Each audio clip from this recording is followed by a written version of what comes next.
राजद और कांग्रेस के 3 विधायक पाला बदल लिए। यहीं से ना खेला शुरू हुआ। लेकिन ये चर्चा थी उस समय, कई विधायकों को पुलिस को सबके पीछे लगानी पड़ी थी। तो बीमा भारती जो आपने अभी नाम लिया उनका, डॉक्टर संजीव का नाम लिया, और कई नाम थे। मैंने तो आपसे कहा कि उस समय बीजेपी और जदयू के 17-18 विधायकों की चर्चा थी कि ये लोग कहीं पाला ना बदल रहे हैं, सबके पर सरकार की निगाह। ये एक बात मैं मानता हूं कि यदि सत्ता में नीतीश कुमार नहीं रहे होते तो फिर बहुमत भी कठिन था, उनके विधायक टूट ही जाते हैं।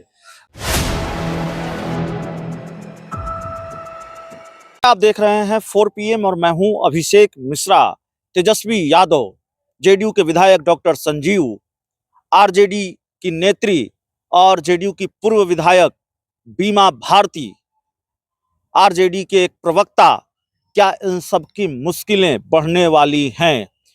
कल इस पर हमने चर्चा की है, लेकिन आज इसको लेकर और विस्तार से बातचीत करेंगे।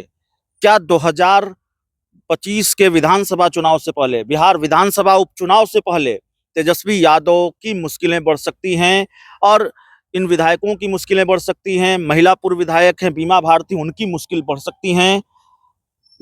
जो मामला है वो खरीद फरोख्त का मामला है, फ्लोर टेस्ट से जुड़ा हुआ मामला है, ईओयू का दावा है। जो मीडिया रिपोर्ट्स के हवाले से जानकारी आई है कि साक्ष्य मिले हैं और उसको लेकर खुलासा किया गया है कि भाई विधायकों की खरीद फरोख्त की कोशिश हुई है। तो इसलिए ये सवाल है। हमारे साथ बिहार के जाने माने पत्रकार अरुण पांडे सर हैं। ईओयू दावा कर रही है सर, उसकी जांच, उसने अपनी जांच में खुलासा किया है कि भाई खरीद फरोख्त की कोशिश तो हुई, हवाला का भी मामला है। इसीलिए आज हमने, कल भी आपसे चर्चा हुई लेकिन आज हमने कुछ लोगों के नाम लिए। तेजस्वी यादव का नाम प्रमुख है, आरजेडी के एक प्रवक्ता की बात कही जा रही है, डॉक्टर संजीव की मुश्किलें बढ़ सकती हैं, बीमा भारती की मुश्किलें बढ़ सकती है। क्या वाकई बिहार उपचुनाव से पहले भी तेजस्वी यादव और इन लोगों की मुश्किल बढ़ेगी?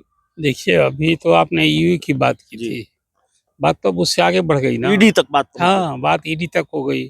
पहले इस केस में आप बात कर रहे हैं इसी साल फरवरी महीने में, 12 फरवरी को इसी विधानसभा में जहां आप बात कर रहे हैं तो सामने विधानसभा का भवन है ना, इसी में 12 फरवरी को एक दूसरा इतिहास रचने वाला था। उसके पहले जनवरी में बिहार में राजनीति में जिसको पलटी मारना कहते हैं, एक घटनाक्रम वो हो चुका था। नीतीश जी राजद से 17 महीनों की दोस्ती तोड़ करके फिर बीजेपी से नई दोस्ती कर चुके थे।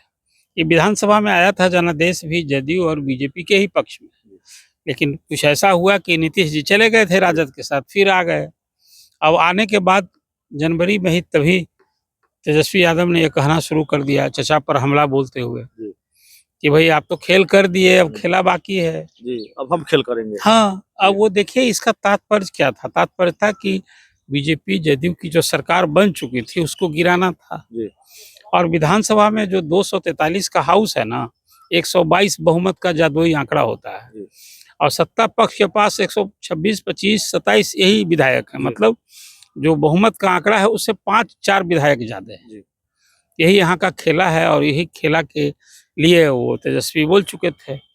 उसमें चर्चा थी जो सियासी गलियारे में कि कोई 7 जदयू के विधायक और 10-11 बीजेपी के विधायक टच में हैं। ये जो भी पाला बदल हुआ है, जो कुछ हुआ है, इसमें वो खेला में शामिल हो सकते हैं।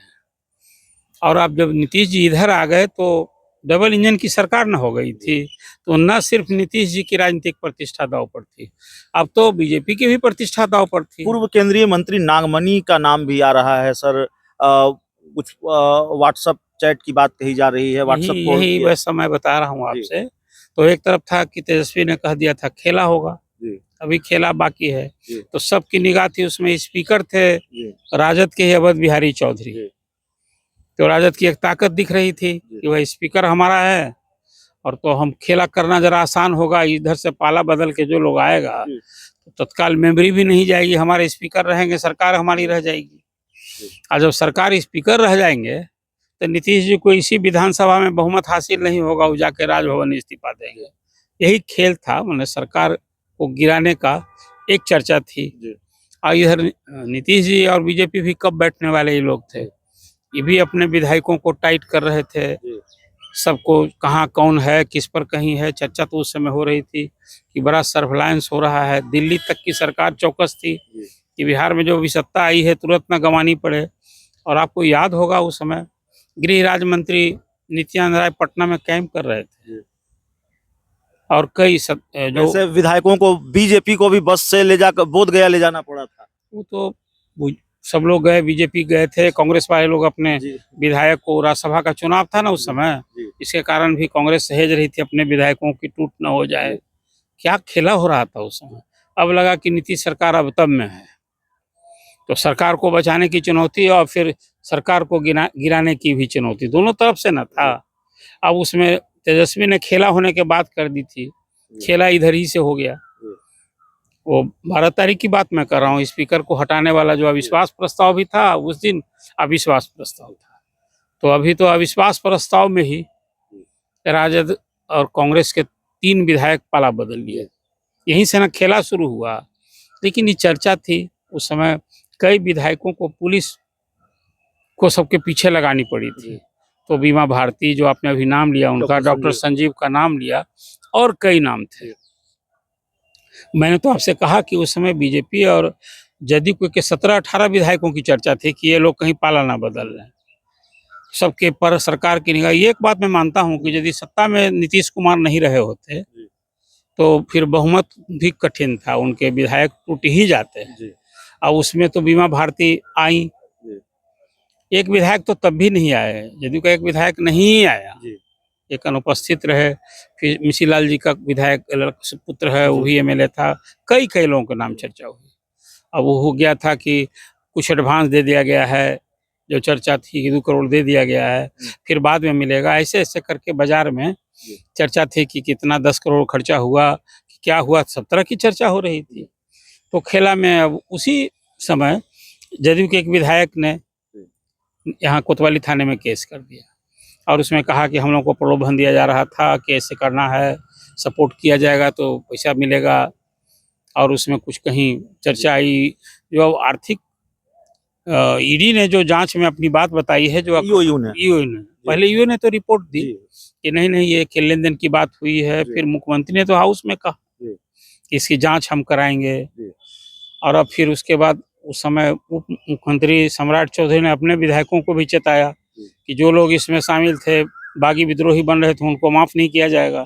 अब उसको ईडी ने जांच शुरू कर दी है। अब ये बड़ा रोचक है। देखिए ईडी के जांच में अभी कौन लोग आएंगे? अभी जो सत्तारूढ़ दल के विधायक वही ना आएंगे, कहा कि उन्हीं की न खरीद और बिक्री होनी थी। ये जांच ईडी किसके किसके पीछे रहेगा? देखिए अब पैसे का लेन देन का सवाल है। 1 करोड़ से अधिक की कोई संपत्ति की कमाई होती है ना तब ईडी लगता है। तो ईडी कुछ इनपुट तो मिला ही होगा। जिन विधायकों ने सचमुच में माल डाउन किया, लिया दिया नहीं हुआ, अब उसमें जब लगा है तो ईडी के जांच से स्वाभाविक है कि अब उसमें आपने तेजस्वी यादव की भी बात कर दी तो उनसे भी पूछताछ होगी। तो आज खबर ये भी है कि कुछ लोग से पूछताछ हो भी चुकी है। पूछताछ हो चुकी है। हाँ, अब और कुछ जो इनपुट मिलेगा पूछताछ से उसको और भी ईडी आगे करेगा। तेजस्वी यादव से भी पूछताछ हो सकती है। तो शिकायत तो वही खेला करने वाले बात तो वही करते थे, तो किसे पूछताछ? सूत्रधार उन्हीं को बताया जाएगा। फिर उसमें कुछ और लोग उनके साथ उस टीम में रहे होंगे। ये अभी तो ईडी के पास और क्या इनपुट है और आर्थिक अपराध इकाई ने क्या दी है ईडी को इनपुट, अभी तो बात खबरें आई नहीं सामने। और जांच के पहले ईडी या फिर आर्थिक अपराध इकाई कुछ बहुत सब चीज नहीं ना बताएगा। लेकिन ये जो जांच है हॉर्स ट्रेडिंग का, सचमुच बिहार के इस लोकतंत्र के मंदिर में इससे अधिक दुखद अध्याय क्या होगा?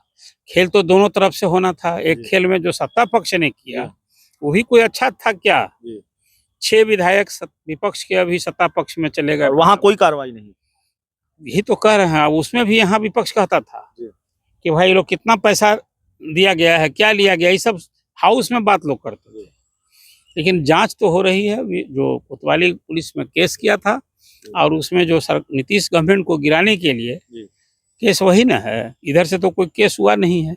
लेकिन इस पे मैं मानता हूं कि जिन लोगों ने उस समय क्या भागीरथी देवी की चर्चा थी कि ये लोग सब पर भी कहीं विपक्ष डोरा डाला था, बाद में वो सफाई दी कि हम नहीं आए, कहाँ फंस गए, कहीं कोई कहा कि हम जाम में फंस गए थे, ये सब तरह की सफाई ने कहा कि करीबी का इलाज कराने चले और वो जो कोई जब अविश्वास प्रस्ताव के समय जो अनुपस्थित थे वो सब विश्वास मत जब मुख्यमंत्री का है ना, उसमें एक विधायक छोड़ के सब आ गए थे।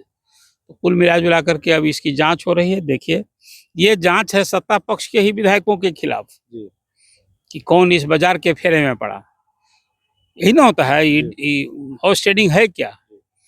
जैसे घोड़ा की खरीद बिक्री होती है, विधायक की खरीद बिक्री, ये बहुत दुखद तो है। तेजस्वी यादव और उनके कुछ करीबी लोगों से ज्यादा सत्ता पक्ष के विधायकों की मुश्किल बढ़ेगी। तो सत्ता पूछताछ पक्ष- तो वही ना है, जांच के घेरे में कौन है?